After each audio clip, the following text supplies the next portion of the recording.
Hindi pa rin tayo natatapos doon sa ating kahapon na question matapos itanong ko sino ang favorite kong actor.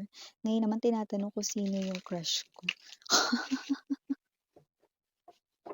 Still, ang isasagot ko, Kang Hanel. Yan, no, ewan ko, pero sobrang talagang kinikilig ako, no, kapag siya yung leading man. I don't know. I just like his personality and yun talaga yung kanyang ugali kahit off-screen, okay?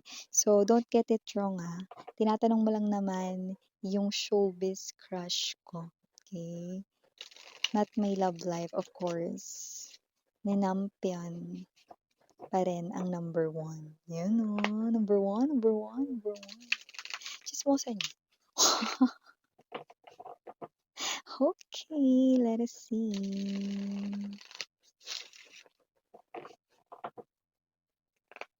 Anong meron dito sa inyong reading? I'm getting the vibe of someone here na feeling relaxed, comfortable, maybe with you. Uy, let's see. Parang ganon. Let's know other details.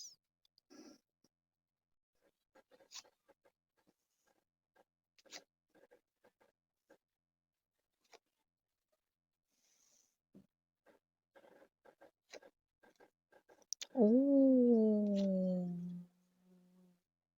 O yeah, kung sino man 'to super attracted siya sa'yo kahit wala ka namang ginagawa, let me rephrase that 'no, super attracted siya sa'yo kahit na hindi ka naman rito gumagawa ng aksyon na nagpapapansin ka sa kanya, hindi, talagang napapansin ka lang talaga niya, ayan 'no.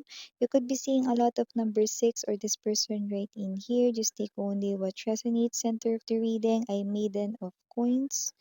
This person here wants to try. Try what? Eight of candles. Oh. This person here will ask you out on a date. Okay. Yeah, definitely this person here. Susubukan niya ritong mag-try na i-steal ang iyong time.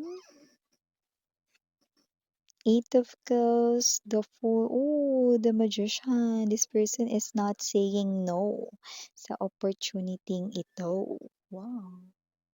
So, hi and hello there everyone. My name is Yan. Welcome new subscribers. Attorney Eastern Buyers ko. Thank you sa inyong walang sawang love and support for me together with my puyaters. At yun nga no, wala tayo dito ng gender ba lalaki LGBT. Pwede rin i-switch ang mga roles kasi possible magkapalit-palit because this is general reading and at the end of the day, everybody ay may free will if you want to claim the messages or gawing guidance ninyo or not. It's up to you. Timeless tayo dito pwedeng tapos na or nangyari na. So, just take only what resonates, okay? So, kung sino man tong energy na ito, I do pick up that this person here ay merong huge na pagkagusto sa'yo, no? Gusto niya kasi, no? Yeah, I'm getting that nest style. Yeah. Ibig sabihin type ka niya, yung tulad mo ang tipo niya, no?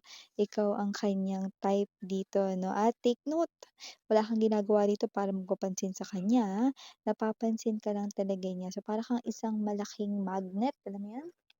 Para kang isang malaking magnet na naa-attract mo siya dito, no? This person believes that you are someone here na may sense kausap.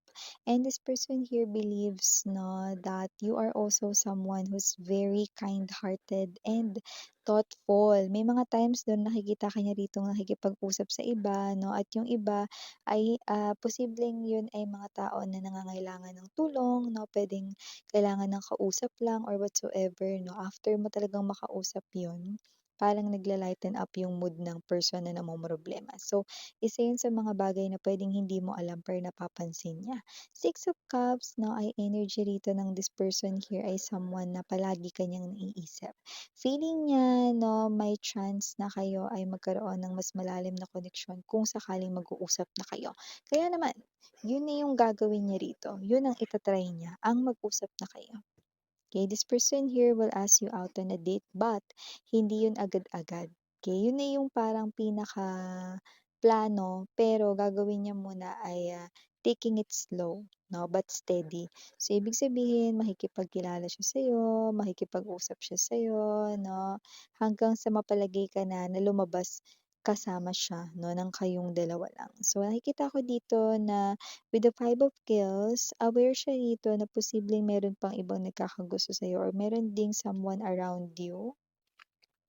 Kasi hindi niya alam rito kung may iba ka ng nagugustuhan or may iba kang gusto. Pero magta-try pa din daw siya.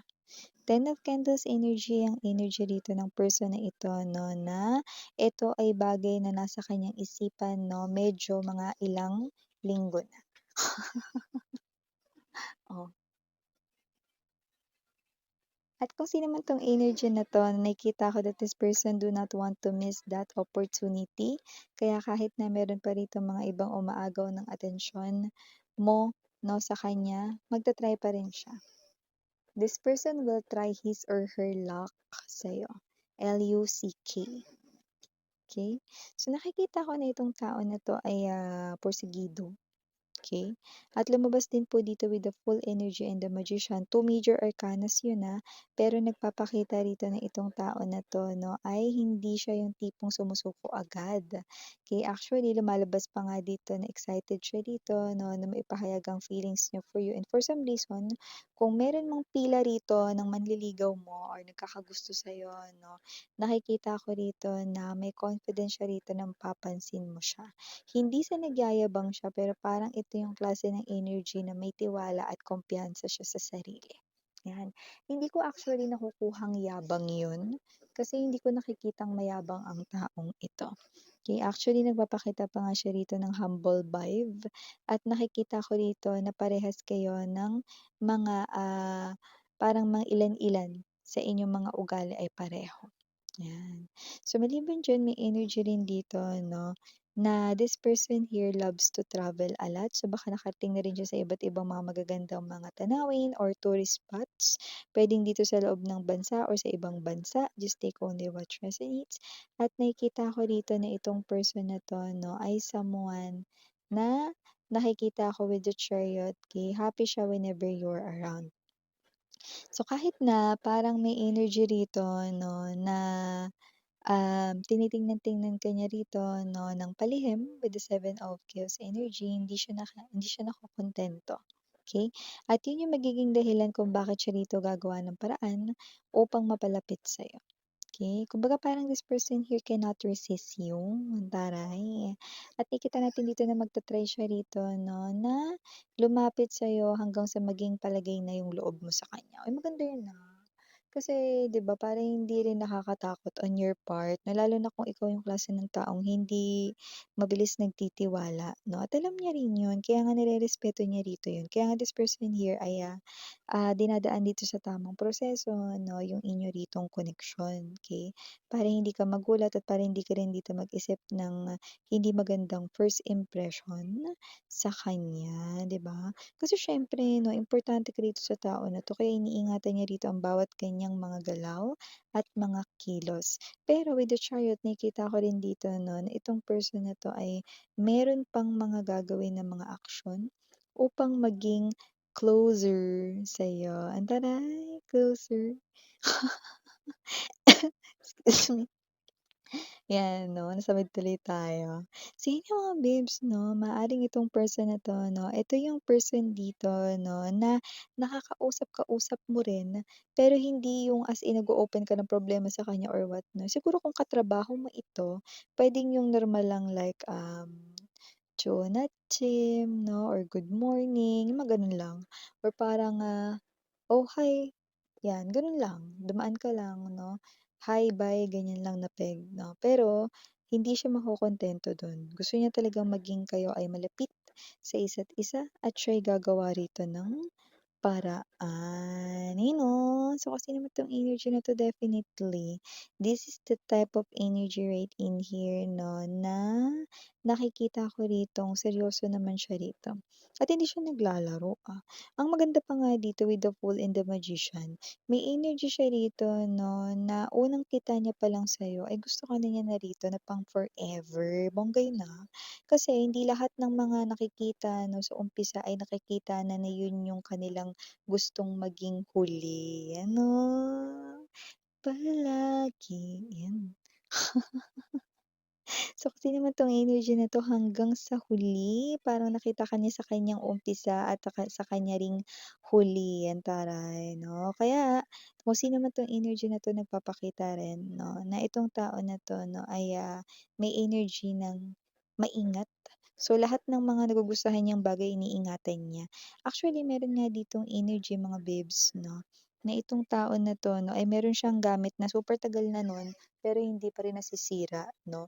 So, kunwari example, yung cellphone niya 'no, sobrang ganda pa ng camera, ang ayos, walang gasgas 'no, ta's magugulat ka, "What? Ito yung phone na binili mo 10 years ago?" Yes, kasi maingat siya sa gamit at very sentimental din 'tong tao na ito 'no, iniingatan niya rin dito yung mga memories. So, puwedeng siya ay, hindi lang sa phone 'no, merong mga photos, puwedeng pina-develop niya rin yun, ilalagay sa frame or ilalagay sa photo album, 'di ba? So, may gano'ng klase ng energy itong tao na 'to at nakikita ko rito importante rin sa kanya ang sinasabi ng, mga family and friends niya rito. So, nakikita ko na once na magkaroon na kayo ng, closer na connection, ipapakilala ka niya agad sa mga taong mahal or malalapit sa kanyang life, 'yan oh. So, kasi naman 'tong energy na 'to, this person loves family gatherings. Maaaring family-oriented siya rito 'no, at nakikita ko rin na itong tao na 'to, naku mabait siya, oo. Maraming bagay na magugulat ka sa kanya 'pag mas nakilala mo pa siya.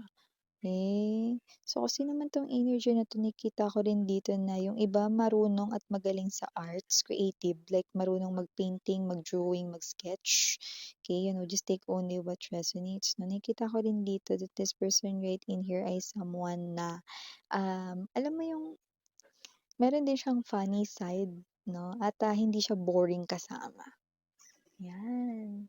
So, get ready kasi nakikita ko dito maraming lugar ang balak niya ditong puntahan kasama ka. Uy! At nakikita ko rin dito 'no, na itong tao na 'to 'no ay, parang, mafi-feel mo na seryoso siya sa'yo once na pinakilala ka na niya sa kanyang mga best friends at family, ano. Parang meeting the parents na agad, ang taray, meeting the parents. Sabi ko sa'yo ikaw na yung nakikita niya hanggang sa kanyang huli, kaya nakikita natin dito na talagang, seryoso na siya umpisa pa lamang, okey. So, ang ganda kasi hindi siya dito umaalis kahit na super lakas ng magnetic attraction niya sa'yo. May mga tao kasi na kapagka super lakas ng magnetic attraction nila sa isang person, they tend to pull away. Okay, but this person here wants to stay close, gaano ka-close, closer, closest pa nga, yung nakikita natin na dito, ang taray. So, for the initials, we have right in here capital letter C, capital letter C, capital letter D, capital letter R, capital letter L, and capital letter W. For other letters might not be capital, we have here T, P, E, I, small letter L, small letter M, H, and letter F. So, yeah, mga babes, yun yung ating mga initials rito. At maliban dyan, meron din tayong numbers.